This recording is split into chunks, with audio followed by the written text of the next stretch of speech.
Welcome back to another JavaScript coding ASMR video.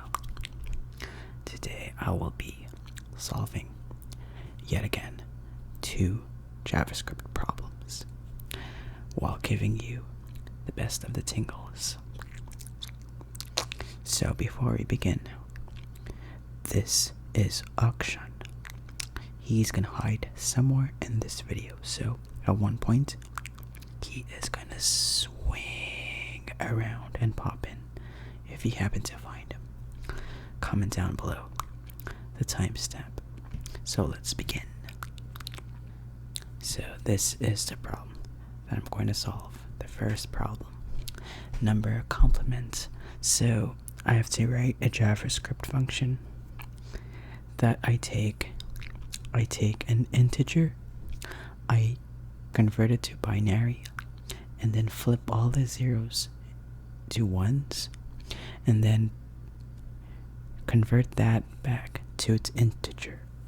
So that's the complement. So if I give a number of 5, I'll have to expect 2, because 5 would be 101 in binary, and flipping it will be 0, 1, 0, and that would become 2. So now let's try and code that. So I'm just gonna type and explain what I'm trying to do.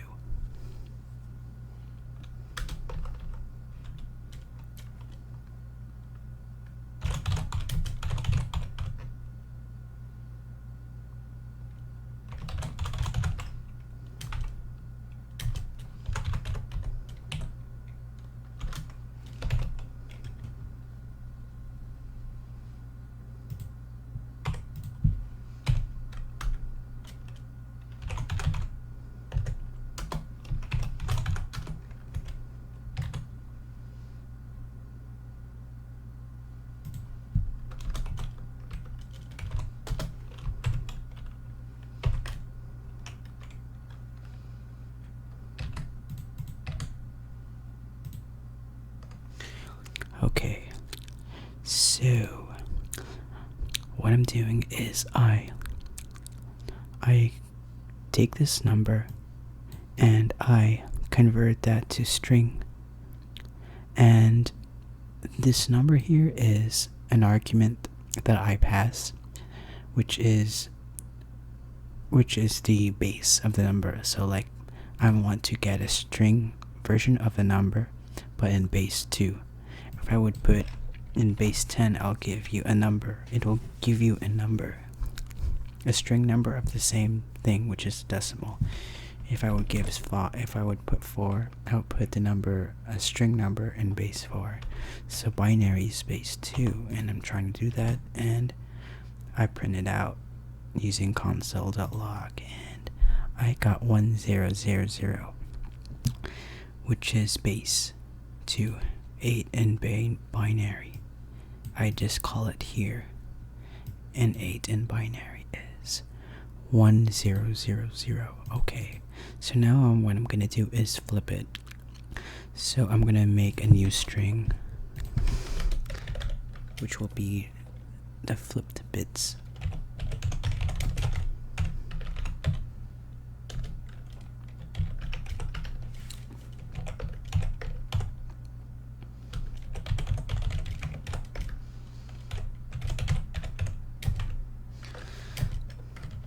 Put a let here.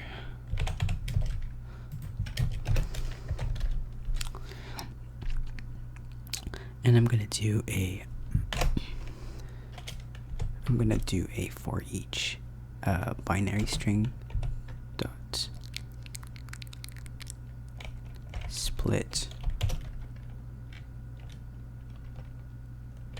by nothing, and then which will give you an array, and I'll do a for each. Basically, I'm taking this binary string, I will split it, will give you an array of characters, and then for every character, I'm gonna check if it's a 0. If it's a 0, then append a 1. If it's not a 0, append 0. So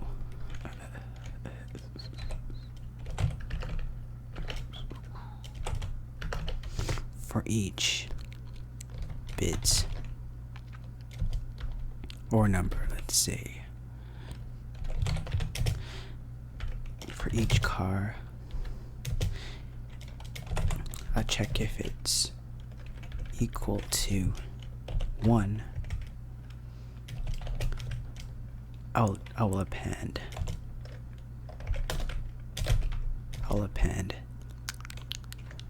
0, or else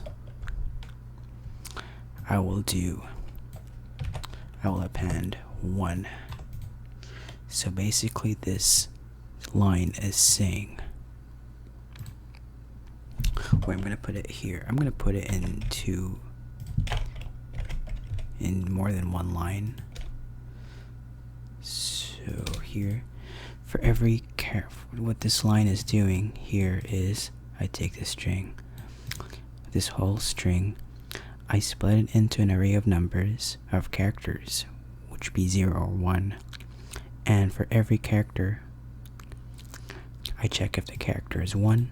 If it's 1, I would append 0 to the flip binary, or else I'll flip 1. I'll append 1. Basically, I will flip the bits 0 to 1 and 1 to 0.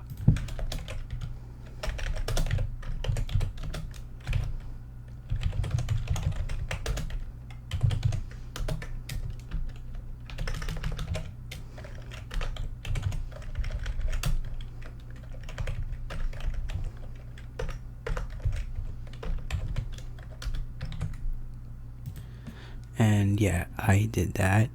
I take this 8, convert it to 1,000, and then I flipped it, and it gives me that. And now what I'm gonna do is just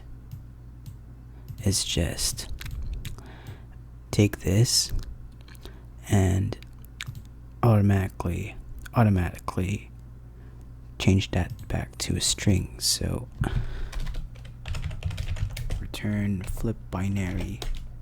I'll do something like this, number parse int, and then I take this flipped binary string and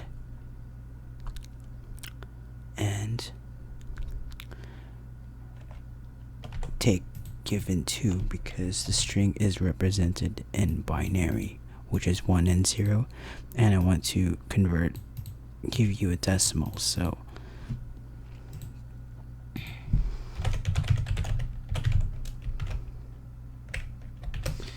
now I'm going to test it. I should be getting something like, I don't know, maybe 7, I think, because 0, 1, 1, 1 is probably 7.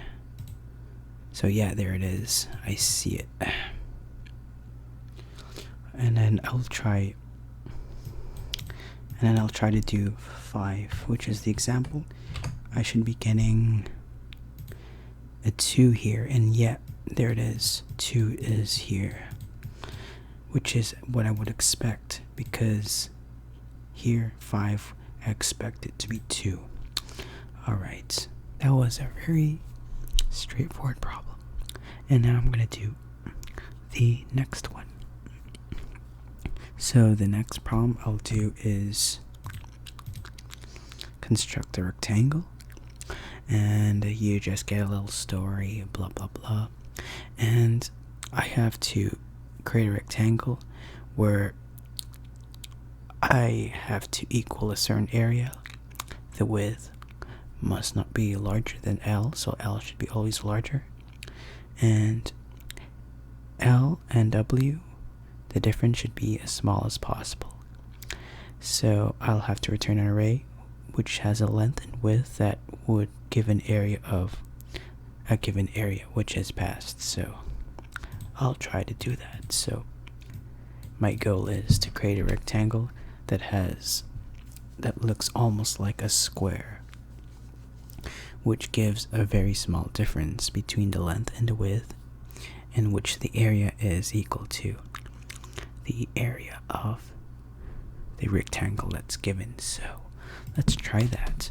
The rectangle, by the way, if the rectangle is a square, that means that if you would take the difference between the length and the width, it'll give you 0. So like a square has a length of 2 and a width of 2, and then the difference is 0, yet the area will be 4. So I'm gonna try something out.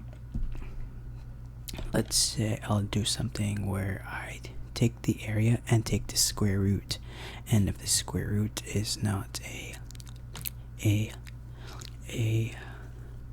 perfect square or something, if it has some weird, if it's has a lot of decimals, then I'll round it down. So let's side equal side A. Maybe that would be the width. I'm going to call it side A because I'm not sure if that would be the width or length. But technically I might do it as length. Let's make it length. And then I take square root of the area that you're passing.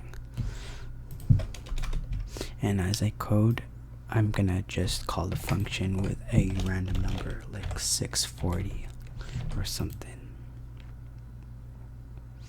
And then I'll log the length.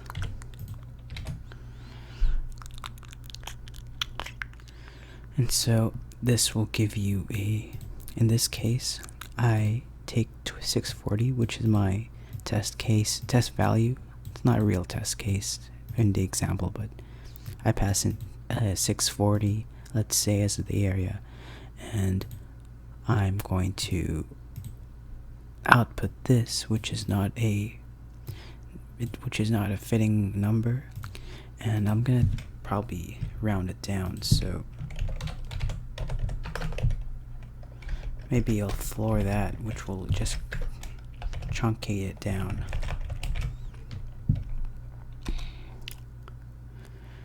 And then I will do something like width. I'll not put assign a value yet, but I'll do something like it.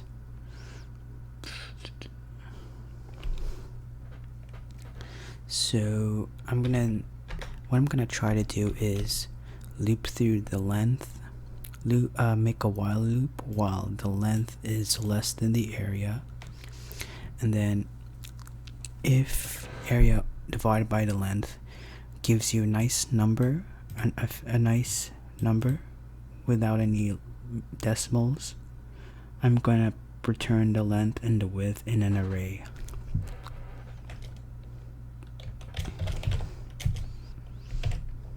So while length, probably, yeah, is less than or equal to area,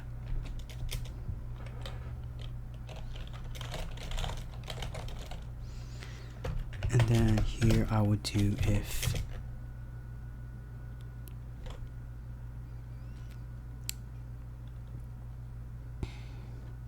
I'm gonna do like something like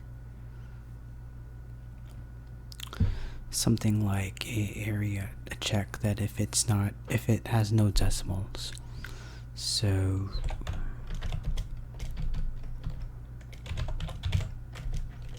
width equals area over length, and then I do an if here with is equivalent to if the width would be a nice number, something like that. I'll check if width is equivalent to area divided by length, and then which would be rounded down, like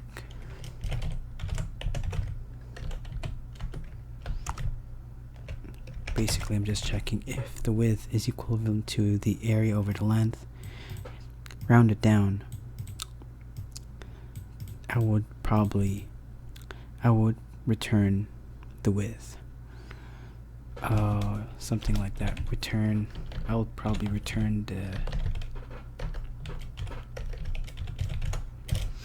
return length and width, because I'll have to return it in a array.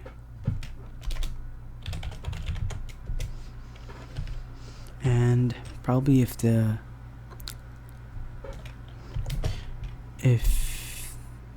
length exceeds the area, I'll just return this. Maybe if it should not happen like that, or else I might get some error or something. If this happens, I'll probably done something wrong, but I'm gonna see how it is.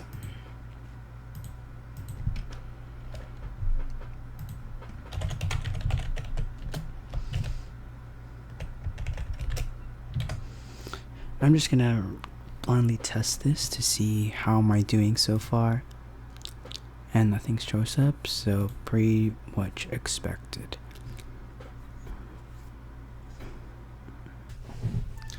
So yeah, I actually made a really big blunder here.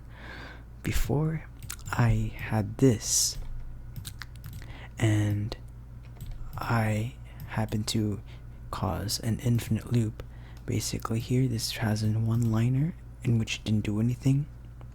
So I did not increment length at each iteration of the while loop, and I did not put the return here. So, and then I caused an infinite loop. So that was a big no-no.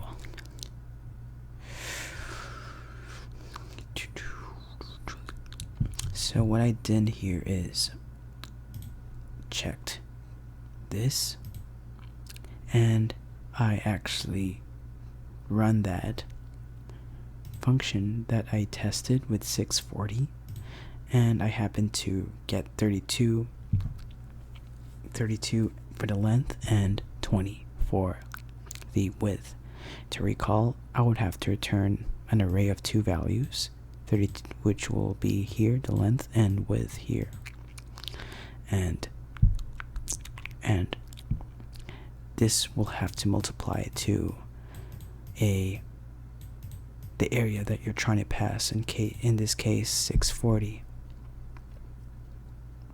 and 32 times 20 is 640. So I'm gonna try and test it with some values. So I'm gonna do some simple ones like 4, and let's do 26.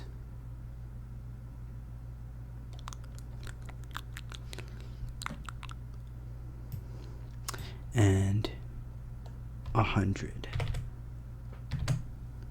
or 100, and 100. So if I would pass in 4, I would get 2 and 2, which is basically what I want. It's a square. 13 and 2 for the next one, which I have an area of 26, and 10 and 10 for 100. And so I feel like I pretty much passed this problem. So I then tested the example test cases, which are 4, 37, and 122, 122. And this is what I got. If I would pass in 37, 4 here in the first one, I get a length of 2 and a width of 2, which is a square. If I would pass in 37 for the area, I'll get a thin rectangle, of length 37 and a width of 1, which is the only one. And if I pass in 122 and 122, I would get this for 27 and 286 for the length. And basically I think I passed these test cases.